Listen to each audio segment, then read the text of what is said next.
Hello everyone, this is Ritu and welcome back to my channel. This is our last part for question series of Green Olympiad for class 9th and 10th. So let's start. Question number 101 is when rainwater comes in contact with the dry earth containing a certain bacteria, it lets out a pleasant earthy odor. Which word is used to describe this pleasant smell of rain? Options are nectar, पेटिक्योर, एम्ब्रोशिया और dust. सो आपका इसका correct answer है पेटिक्योर.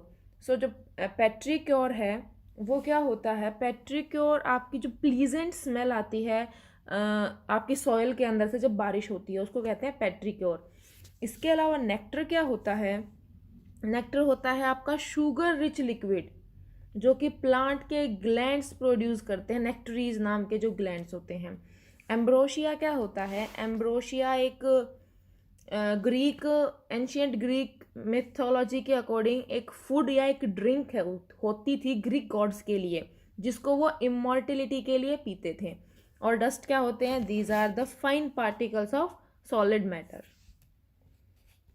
Next question is the Jog Falls located in Karnataka is one of the highest plunge waterfalls in India. Which river creates the Jog Fall? Options आपके हैं सारावती, मनदेवी, काली नदी और गंगावाली. इसका correct answer है आपका Sharavati. Next question is limnology, the study of island bodies of water and related ecosystem. Limnology divides lakes into three zones: littoral, photic and profundal. Which of the following zone receives the least light? तो जो सबसे deepest वाला जो आपका zone होता है जहाँ पे डार्क होता है that is profundal zone. Next question is the term fog was first used in 1905 to describe the conditions of fog that contain soot or smoke in it.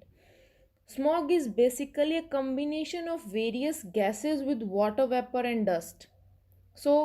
वो पर्सन कौन था जिन्होंने सबसे पहले फॉग स्मोग टर्म को use किया था? जो स्मोग होती है इसको अगर मैं एक स्मॉल डेफिनेशन दूँ तो mixture of smoke and fog is known as smog. ये किसने दी थी? It was given by Harold Des Voeux. Next question है a sinkhole is a natural depression और hole in the earth surface underlain with soluble rocks. It may be refer to as a collapse of the ground into a void below caused by which of the following. तो जो sink hole है वो आपके water की वजह से create होते हैं. Next question the book written by the former US vice president Al Gore in 2009 is a sequel of his famous documentary and book An Inconvenient Truth. Name the book. जो Al Gore थे उन्होंने our choice a plan to solve the climate crisis लिखी थी. इसके अलावा अर्थ in the balance भी उन्होंने ही लिखी थी. और जो आपकी ये रिवर कीपर्स है it was written by Robert F Kennedy. Next question is this indicator is a measure of human demands on the earth's ecosystem. It represents the amount of biologically productive land and sea area necessary to supply the resources to human population consumes and to assimilate associated waste. एक term है कि हमने कितना use किया है या कितना हम करते हैं. एक रेशो उसको मेज़र करने के लिए एक टर्म है, उस टर्म को क्या बोलते हैं? That term is known as ecological footprint. Next question है if Gaia is a personification of earth in ancient Greek mythology, who personifies the sky? Sky को personify करता था यूरेनस. गाया जो था it was a personification of earth. Next question है a Nobel laureate also known as the father of the green revolution. Father of the green revolution कौन थे? Norman Borlaug. आपको इतना याद रखना है कि जो ग्रीन रिवॉल्यूशन के फादर थे देवर Norman Borlaug. Next question is beekeeping is the maintenance of honey bee colonies commonly in hives by humans. So beekeeping के लिए क्या term use की जाती है? That term is apiary. Next question, this is a practice of growing two or more crops in the same field in a given year.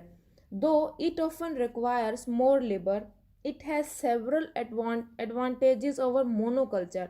What is this type of agriculture called? So इस type के agriculture को हम multiple cropping बोलते हैं. मतलब एक type की crops को एक ही ईयर में, एक या एक से ज़्यादा क्रॉप्स को एक साथ एक फील्ड में और एक ही टाइम पे ग्रो किया जाता है, उसको हम मल्टीपल क्रॉपिंग बोलते हैं. Next question is the world's population reached 7 billion in 2011 according to UN report. When will it reach 8 billion? So up to 2025 तक हमारी जो पॉपुलेशन है वर्ल्ड की, it will reach up to 8 billions. Next question, tanning is the process by which raw animal hides are converted into leather. So जो tanning process होती है उससे leather बनती है. The leather is made resistant to biological decay by stabilizing the collagen structure of the hide. Name the type of cell which synthesizes collagen in animals. So जो collagen को synthesize करती है cell, उसको हम fibroblast बोलते हैं. Next question is a Sand County Almanac. एक first published in 1949 is a landmark book in American conservation movement. So ये बुक किसने लिखी थी? That was Aldo Leopold. Next question is the 2011 earthquake in Japan caused a tsunami that killed more than 1500 people and led to a nuclear crisis. So वो किस island पे हुआ था? That is Honshu. Next question, electricity generated from fossil fuels such as coal and crude oil to run the industries led to high concentration of harmful gases in the atmosphere, causing ozone depletion and global warming. What does coal and oil have in it that releases as oxide into the atmosphere? So आपकी जो electricity generate होती है उस time पे बहुत सारी sulphur dioxide और sulphur के बहुत सारी ऑक्साइड की गैसेस रिलीज होती हैं हमारी एयर में. Next question is what is the term given to soil that settles in water. वो क्या होते हैं? हमारी सेडिमेंट्स होते हैं जो सेटल डाउन हो जाते हैं by the process sedimentation. Next question, the queen of herbs, जिसका आपका साइंटिफिक नेम है ऑस्मियम स्कैंटम. सो उसको हम क्या बोलते हैं? तुलसी. क्वीन ऑफ हर्ब्स कौन होती है? तुलसी होती है, एक हमारी सेक्रेड हर्ब है.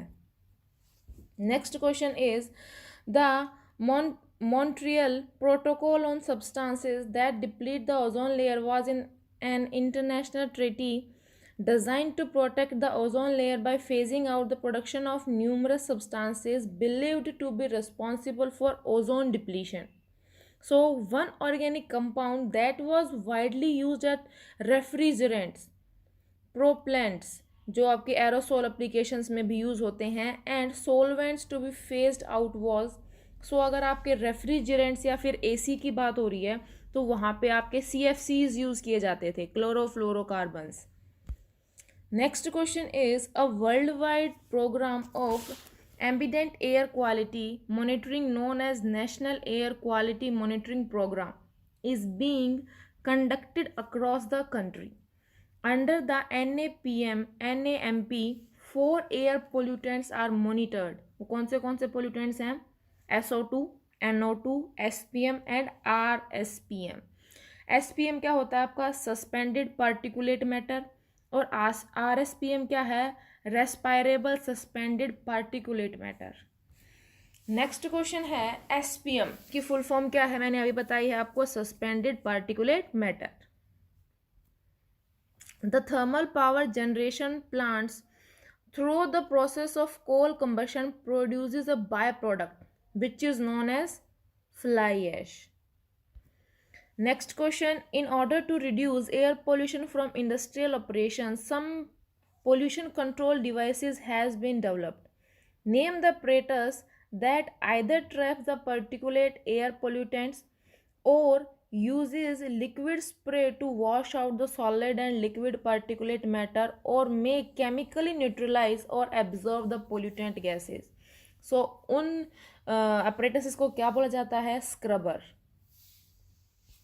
Next question is, in 1905 a Glasgow public health official Dr.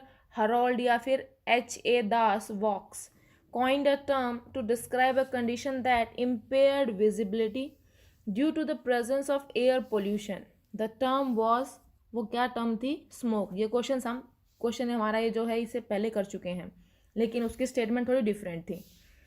Next question is, astronomers discover a number of planets in 2011 that they thought to be fit for life and similar to Earth. So what nickname was given to those planets? That is Goldilocks planet. The Three Gorges Dam in China completed in May 2006, the world's largest hydropower project. Name the gorges that get flooded and filled due to construction of the dam. First is Kutang, Wokshi and Ziling. Next is, in India all vehicles is in use need to obtain emission check certificate. What this certificate known as? इस certificate का नाम है हमारा pollution under control. Next question, the lines on a weather map or synoptic chart are called isobars. What do they join? So places of air pressure, places of equal air pressure को वो join करते हैं. Next question, which of the following if not yet is not yet a UNESCO World Heritage Site in India?